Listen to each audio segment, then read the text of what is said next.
Il n'y a qu'une seule façon d'atteindre le bonheur, disait Épithète. Il faut arrêter de se tourmenter au sujet des choses sur lesquelles notre volonté n'a aucune influence.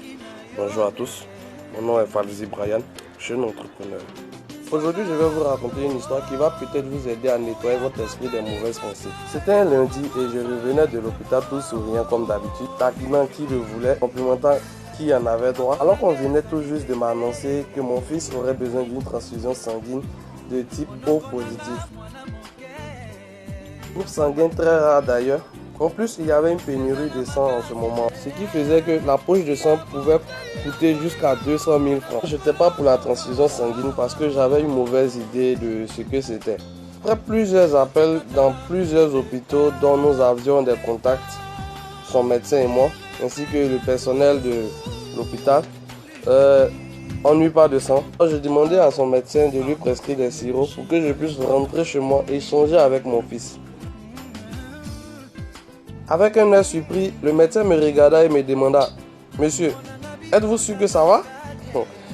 Je lui réponds « Oui, ça va très bien. » D'ailleurs, comment ne pas aller bien quand vous venez tout juste de me dire qu'une transfusion sanguine pourrait dérouter mon fils de 2 ans de son chemin car possédant le sang d'une autre personne. Étonné, le médecin rétorqua « Monsieur, ce n'est qu'une pénurie de sang temporaire et nous croyons que d'ici peu, nous aurons le sang, vous pouvez donc patienter.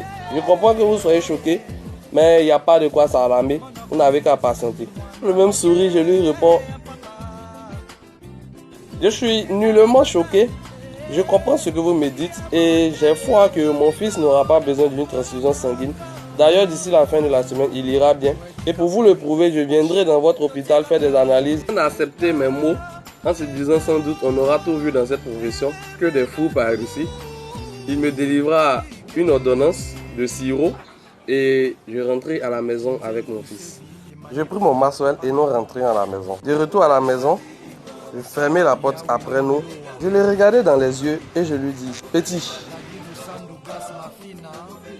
tu vivras.